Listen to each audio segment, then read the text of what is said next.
मुसीबतें हमारी जिंदगी की कड़वी सच्चाई है।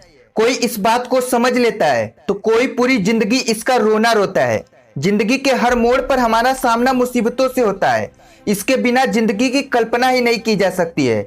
अक्सर हमारे सामने मुसीबतें आती है तो हम उनके सामने पस्त हो जाते हैं। उस समय कुछ समझ नहीं आता है क्या सही है और क्या गलत। हर व्यक्ति का परिस्थितियों को देखने का नजरिया अलग अलग होता है। कई बार हमारी जिंदगी में मुसीबतों का पहाड़ टूट पड़ता है। उस कठिन समय में कुछ लोग टूट जाते हैं तो कुछ लोग टूटकर और ज्यादा पहले से मजबूत हो जाते हैं। इंसान किसी भी प्रॉब्लम को हमेशा दो तरीकों से देखता है। पहला, प्रॉब्लम पर फोकस करके और दूसरा, सॉल्यूशन पर फोकस करके।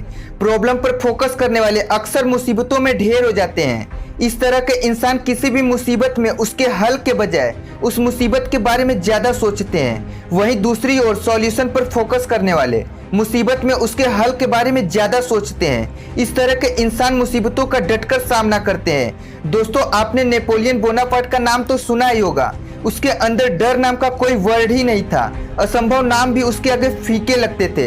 इतिहास में नेपोलियन को विश्व का सबसे महान और अजय सेनापतियों में से एक गिना जाता है। नेपोलियन बोनापार्ट के साहस के आगे कोई टिक ही नहीं पाता था। नेपोलियन अक्सर जोखिम भरे काम किया करता था। एक बार उसने अल्पास पर्वत को पार करने का ऐलान कर दिया और अपनी पूरी सेना के साथ निकल पड़ा। सामने एक विशाल और गगनचुंबी पहाड़ खड़ा था जिस पर चढ़ाई करना असंभव था। फिर भी उसने अपनी सेना को चढ़ाई करने का आदेश दे दिया। पास में ही एक बुजुर्ग औरत खड़ी थी। उसने जैसे ही यह सुना वो उसके पास आकर बोली कि क्यों मरना चाहते हो? यहाँ जितने भी लोग आए हैं जिंदा बचकर नहीं गए हैं। वापस चले जाओ वरना तुम भी मारे जाओगे। उस औरत की यह बात सुनकर नेपोलियन नाराज होने की वजह प्रेरित हो गया और झट से हीरो का हार उतारकर उस बुजुर्ग महिला को पहना दिया और फिर बोला, आपने मेरे हौसले को दोगुना कर दिया।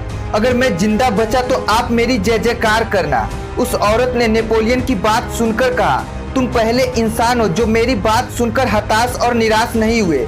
जो करने या मरने और मुसीबतों का सामना करने का इरादा रखते हैं वो लोग कभी नहीं हारते। आज सचिन तेंदुलकर को इसलिए क्रिकेट का गॉड कहा जाता है क्योंकि उसने जरूरत के समय ही अपना शानदार खेल दिखाया और भारतीय टीम को मुसीबतों से उभारा। ऐसा नहीं है कि यह मुसीबत हम जैसे लोगों के सामने ही आती है। भगवान राम के भी सामने मुसीबत आई थी, विवाह के बाद वनवास की मुसीबत। उन्होंने सभी मुश्किलों का सामना अपने विवेक और बुद्धि से किया, इसलिए आज उन्हें लोग मर्यादा पुरुषोत्तम कहते हैं। और वीडियो के एंड में सिर्फ इतना ही बोलूंगा, जिंदगी में मुसीबत चाय के कप में जमी हुई मलाई की तरह है और कामयाब वो लोग हैं जिन्हें फूंक मार के मलाई को साइड करके चाय पीना आता है। दोस्तों, ये वीडियो अच्छी लगी हो तो वीडियो को लाइक करना और चैनल को सब्सक्राइब करना। मैं मिलूंगा आपसे एक नई वीडियो के साथ, तब तक के लिए जय हिंद जय भारत।